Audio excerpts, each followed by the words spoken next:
Bonjour à tous et bienvenue dans Souvenirs d'écoliers. Chaque semaine, je reçois une personnalité qui se confie sur son enfance et sa scolarité. Et cette semaine, avec nous, Guillaume Batz. Bonjour Guillaume. Salut Malika. Alors, vous êtes humoriste, vous avez fait la première partie de... Faut forcément que vous voyez. Comme vous voulez. Vous voulez qu'on se tutoie ? Allez, on y va. Alors, tu es humoriste, tu as fait la première partie de beaucoup de tes confrères. Anthony Cavana, Jean-Marie Guyard, Jérémy Ferrari. Michael Gregorio. Et il y a ton seul en scène, Hors Cadre. Hors Cadre, que j'ai fini de jouer en fin 2019, juste avant le Covid, j'ai eu le pif, tu vois. Et le prochain spectacle est en préparation, il va commencer, la tournée reprendra, je pense, en janvier. En janvier, okay. Ouais. Mais aujourd'hui, si tu es là, c'est pour nous parler, dans Souvenirs d'écoliers, de Never Give Up. D'un événement précis, le 11 juin, au Palais des Congrès. Je participe parce qu'en plus de faire un spectacle d'humour, je fais une conférence aussi. Et dans le cadre de cette journée de Never Give Up qui a lieu le 11 juin au Palais des Congrès, je vais jouer ma conférence lors de cet événement. Donc c'est quoi l'événement alors? C'est ce que je dis toujours. C'est une succession de conférences d'intervenants qui vont se succéder pendant la journée. Avec des parcours du Avec des parcours de... Par exemple, il y a Taï Chris, il y a Philippe Croison, qui a été amputé des 4 membres, il y a Aristide Barrault, qui est un survivant de la soirée du Bataclan. De ne jamais lâcher, en fait, le message. Ouais, c'est ça, il faut jamais lâcher, quoi. Never give up. Comment on le traduit exactement? Je ne sais pas, je ne parle pas anglais, Malika. N'essaie pas de me piéger avec tes questions. Non, c'était sincère. Non, mais je sais pas, ouais, c'est ça.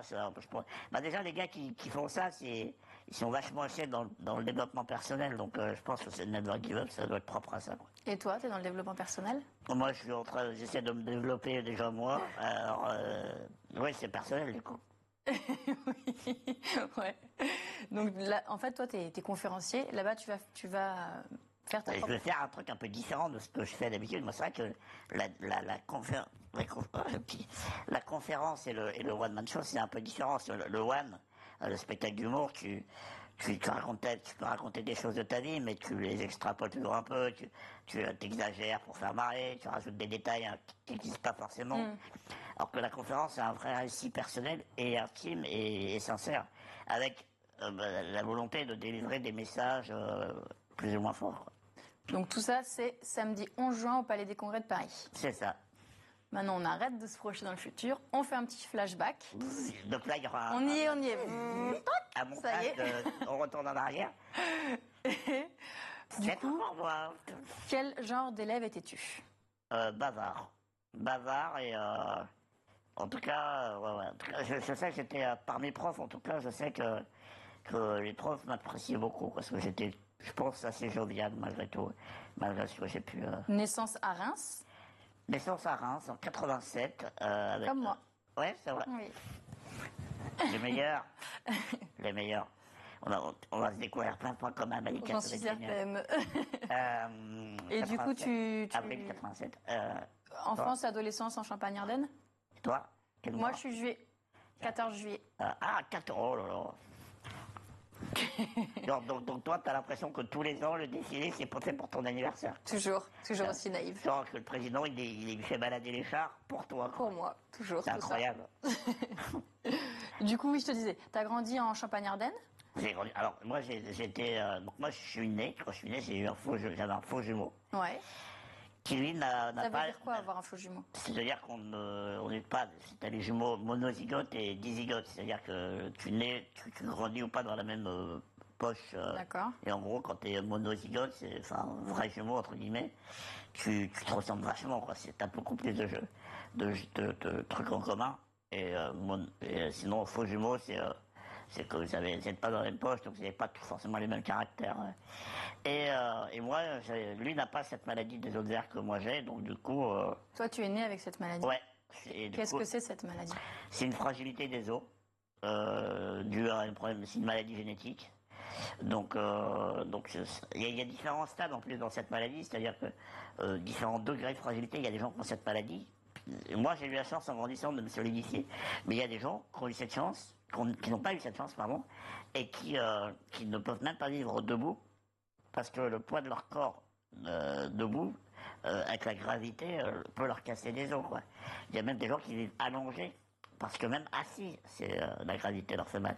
Donc moi, j'ai de la chance dans mon malheur d'avoir réussi. Alors, je reste quand même plus fragile que la normale, de manière générale, mais beaucoup moins que quand j'avais 5, 10, 15 ans, quoi. À partir de quel âge tu t'as senti que tu étais plus fragile, que tu pouvais vivre normalement? C'est pas une question de je me sens plus solide ou pas, c'est une question de quand tu grandis, tu sais ce que tu peux faire et pas. Tu prends conscience de ce qu'il faut faire et pas faire. Quand t'es gamin, t'es casse-cou, t'as envie de jouer avec les copains, t'as envie de jouer à la bagarre, t'as envie de sauter, et donc là, forcément, tu te casses plus vite la gueule. Alors que quand tu grandis, de manière inconsciente, tu sais, t'évites les dangers, donc forcément, tu t'en fais moins des fractures. Mais bon, après, voilà, c'est... Mais toi, tu as eu une enfance difficile. Donc, tu expliquais quand tu es né, tu as un frère jumeau. Ouais. Ta maman. Alors moi, j'ai été placé en famille d'accueil. Voilà, c'est ça. Ouais, j'ai été. Ta maman, elle est repartie avec ton frère jumeau et elle t'a laissé. C'est ça. Alors, officiellement, on dit abandonné, mais elle, si elle devait, pour se dédouaner un peu, je pense qu'elle dirait qu'elle a délégué son autorité parentale. Ce qui reste dans les mots quand même. Et après, tu la voyais, toi? Je l'ai vu quelques fois dans ma vie, parce que l'aide sociale à l'enfance voulait qu'on garde un peu le contact. Mais bon, mon père, je ne le connais pas. Ouais. Voilà. Donc non. Après, donc lui, mon frère, il a grandi avec l'ensemble de la famille. Et toi, et ton frère, tu le connais pas non plus? Si, je le connais un peu. Mais pareil, j'arrive pas je sais que c'est mon frère, mais j'ai du mal à ressentir parfois ce lien de frère entre lui et moi, parce que, à l'inverse de lui, qui sait, parce que lui, il a grandi dans un cercle familial, donc il sait qu'il manque quelqu'un dans cette famille. Moi, j'ai été mis à part très tôt, donc toute la famille dans son ensemble, moi, elle a été mise de côté dans mon esprit. Donc lui ou un autre, c'est un peu réducteur, mais j'ai appris à vivre ensemble. Donc aujourd'hui, le frère, j'ai pas ce manque d'un frère, quoi. Donc tu es en famille d'accueil? Je suis en famille d'accueil pendant des années. Tu changes de famille d'accueil? J'en ai fait plusieurs, j'en ai fait 3. En fait, le vrai parcours, c'est que jusqu'à 2, 3 ans, 4 ans, j'ai fait une pouponnière, ce qu'on appelle une crèche à temps plein, quoi. T'es pas obligé de pas te chercher le soir, quoi. Ouais. Après, j'ai fait pendant 3-4 ans, jusqu'à 6-7 ans, peut-être 8, j'ai fait un centre d'accueil pour enfants handicapés. Et puis après, j'ai commencé à aller vers 7-8 ans, on a commencé à me mettre en famille d'accueil.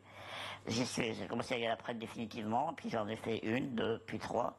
Et la 3e dans laquelle je suis arrivé, j'avais 11 ans. Et à l'heure actuelle, à l'heure où je te parle, c'est eux, ma famille. C'est que tu considères comme ta Exactement. famille. Et avant ces 11 ans, tu arrives à avoir une scolarité normale, sachant qu'il y a tout ce contexte familial qui est compliqué? Franchement, oui, mais après, à ça s'ajoute les moqueries, quoi. Donc, du coup, le harcèlement scolaire.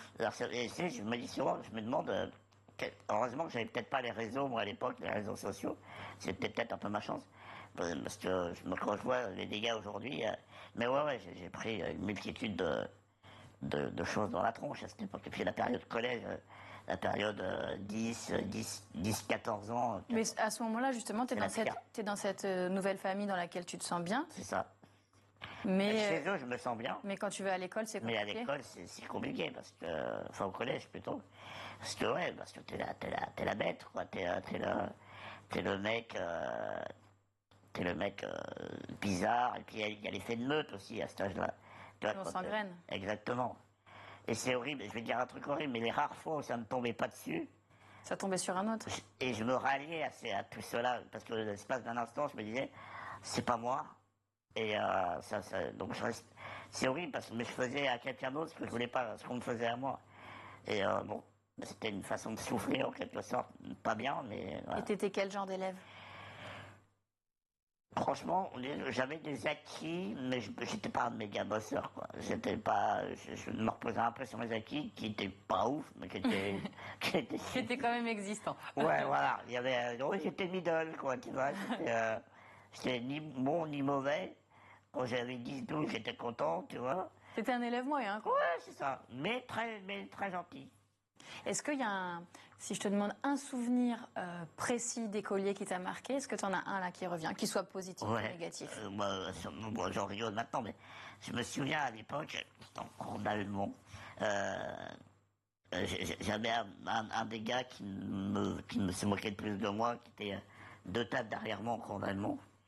Et moi, tant qu'on m'insultait, moi, bon, j'encaissais les coups, tu vois, enfin, j'encaissais les insultes, bon, j'avais l'habitude. Mais un jour, ce gars-là, il a insulté quelqu'un de cette famille d'accueil-là que je tenais beaucoup.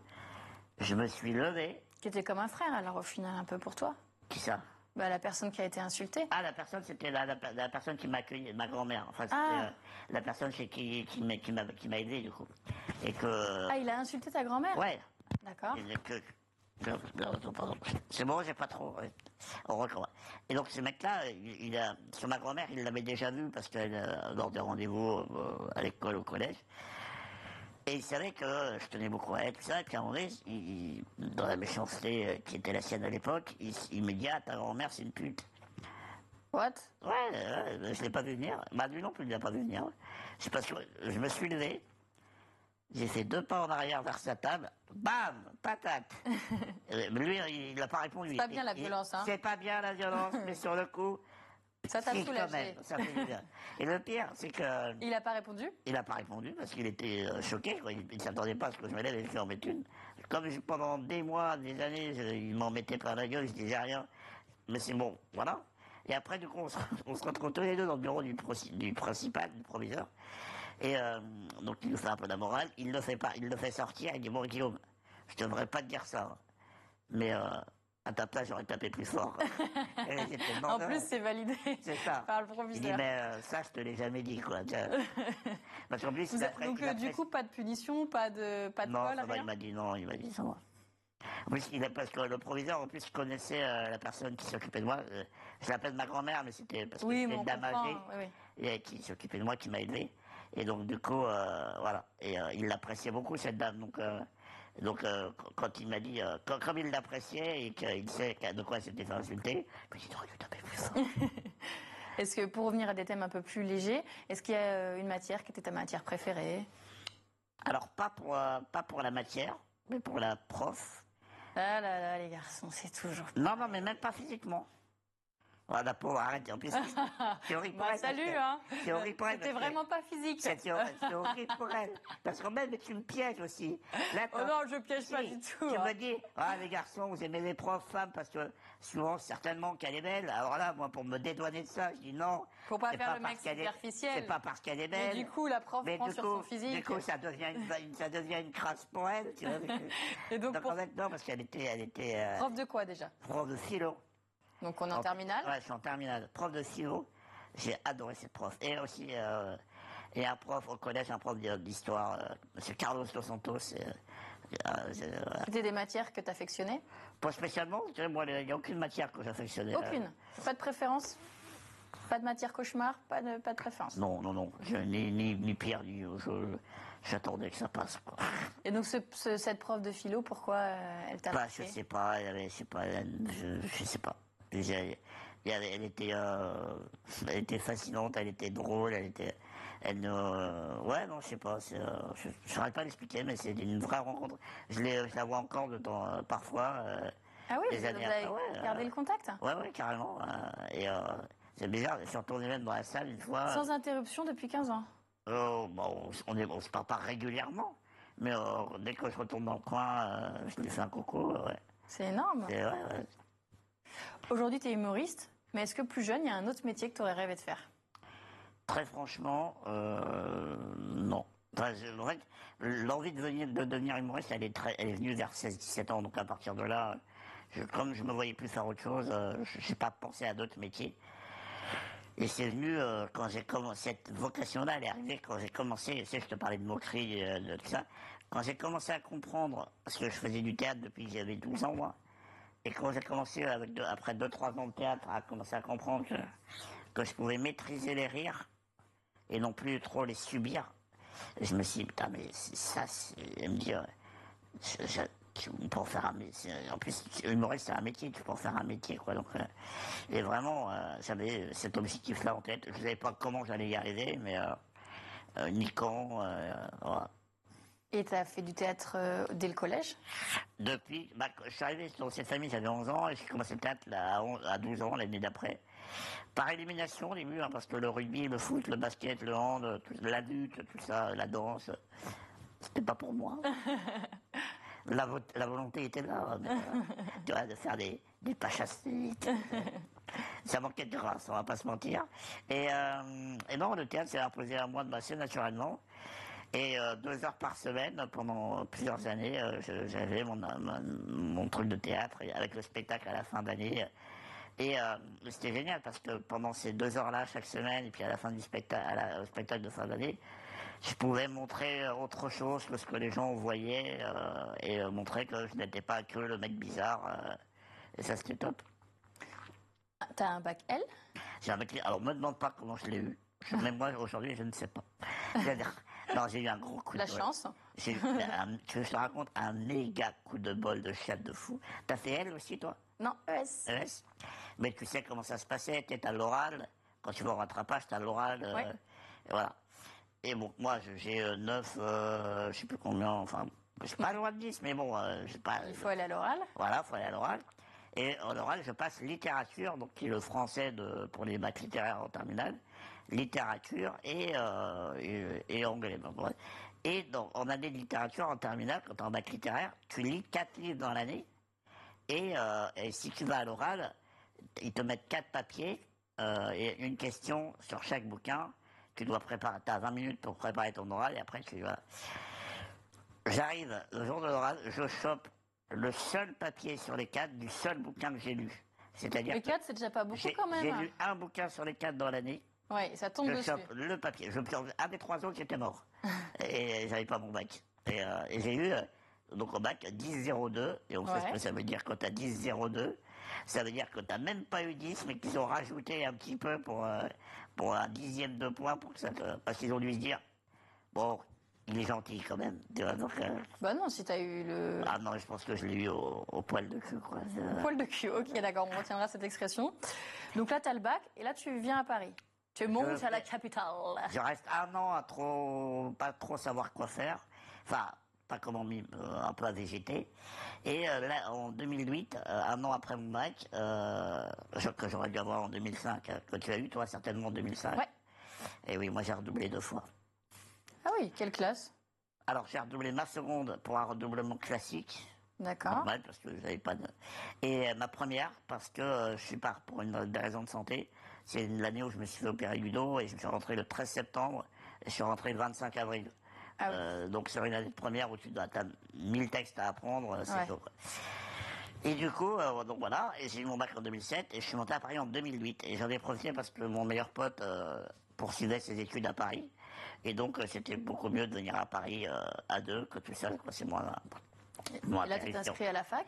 Et je m'inscris à la fac, pas par amour, comme tu as bien compris maintenant, pas par amour des études, mais parce qu'il faut faire un peu... Quelle fac? Fac de quoi? Fac de Paris 3, Sorbonne Nouvelle, UFR, études théâtrales. Ah oui, donc on reste toujours... Ouais, on reste un peu. J'avais cette phrase très prétentieuse où je disais... Moi, je ne veux pas apprendre l'histoire du théâtre, je veux faire l'histoire du théâtre. Allez, bim, allez. Et c'est en train de se jouer maintenant. Peut-être, grâce à toi, Malika. J'ai rien à voir là-dedans.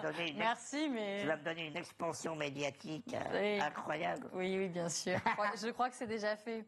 Il y a une rencontre qui a changé ta vie. C'est Jérémy Ferrari. C'est à quel moment, ça? Tu m'excuses, hein, si je mets du temps à répondre, Malika. Si Il veut la placer depuis tout à l'heure. Non, mais Malika, Vas-y. Ah, mais là, mais du coup, c'est faux, parce que t'as changé de posture, en plus. Voilà. Oh, le truc totalement... Ouais, je vais faire une réplique que je vais préparer avec Malika tout à l'heure. Si je mets un peu de temps à répondre, Malika, c'est parce que je me perds dans tes yeux. Voilà. Allez dans la boîte. Donc je disais, il y a une rencontre qui a changé ta vie, c'est Jérémy Ferrari. Jérémy a pas mal changé ma vie. Quelle année? Bon, alors, c'est marrant parce que avant d'être mon producteur, on s'est rencontrés en 2012. Moi, je venais, l'émission de Monde qu'à horaire, c'est avec Laurent Ruquier. J'avais été invité par 2 copains à participer à leur sketch. Laurent Ruquier me dit: bon, Guillaume, maintenant on vous a vu, il faut vous lancer. Et j'ai demandé à Jérémy de travailler avec moi. Et au début, il m'a dit non, parce que moi aussi, je veux écrire ton spectacle aussi. si j'écris pour la télé avec toi, j'écris aussi pour le spectacle. Je dis, mec, je te demande juste la télé. Et finalement, on a fait le sketch L'adoption pour les nuls qui a cartonné, que tu as peut-être vu. Et là, je me suis dit, ouais, franchement, on va travailler ensemble. Et on a écrit ce spectacle qui s'appelait pas Hors Cadre au début, mais qui était l'ossature d'Hors Cadre. Et c'est que 3-4 ans après, parce que j'ai eu un autre producteur avant, et je me suis séparé de lui, c'est après que Jérémy m'a produit avec Eric Antoine, et notre histoire d'amitié vraiment et de collaboration artistique part de 2012. Quoi. Et désormais, du coup, la scène, c'est ta vie. C'est vrai. Mais avec ta maladie, c'est pas trop éprouvant? Bah, disons que je ferais pas le spectacle que fait Jérémy, quoi, en termes d'intensité physique. Mais bah, c'est un rythme à prendre. Hein. Je veux pas te dire que quand je sors de scène, j'ai pas mal au dos, j'ai pas. Mais. Comment tu récupères? Mais des étirements, des. Tu sais, moi, de mes douleurs de dos, ça passe pas avec un Doliprane, quoi, tu vois, donc ça soulage, mais. Il faut être manipulé. Ouais, bah, je vais chez le kiné 2 fois par semaine. Mais c'est même pas de la rééducation, c'est de l'entretien. Quoi. C'est comme si tu mets un peu d'huile dans la machine. Quoi. C'est pour éviter que ça cuise quand tu fermes la porte. Alors là, on visualise tout de suite. C'est ça. Si tu le veux bien, on va se pencher un peu sur l'école d'aujourd'hui. Penchons-nous. Alors, donc on l'a dit, tu y es plus depuis 2008. Ouais. Est-ce que tu trouves quand même, de ton point de vue, qu'il y a eu un changement dans l'école telle qu'elle est aujourd'hui? Alors, de ce que je vois, de ce que je perçois, je me dis que je trouve qu'il y a plus d'inégalités aujourd'hui. Ah, plus qu'avant? Non, mais dans les niveaux sociaux, par exemple, je pense que il y a les zones prioritaires, les grandes écoles, et tu vois, je trouve qu'on met vachement les gens on essaie vachement de ranger les gens par niveau au lieu de mixer un peu tout ça et de s'enrichir de tous. Mais puis je trouve que la jeunesse d'aujourd'hui est beaucoup plus violente que elle peut être plus belle et plus violente à la fois. C'est-à-dire que l'éducation, c'est vraiment un truc qui forme un homme, qui forge un homme, pardon. Et quand dans ton foyer, tu as des problèmes d'autorité avec tes parents, de problèmes d'éducation, tu n'as pas les bases, ça se ressent forcément à l'école après. Donc, l'école, c'est un espèce de révélateur parfois d'un manque que tu as à la maison, quoi. On demande parfois aux profs d'être des parents finalement, de faire un peu le rôle des parents, de jouer un peu le rôle de parents. Et donc c'est pour ça que les profs, moi, c'est des gens que j'admire parce que. De toute façon, on sait, tu es resté en contact avec ta prof. C'est vrai, mais ouais, c'est vrai. Elle a pu te tenir informé d'ailleurs du coup de l'évolution.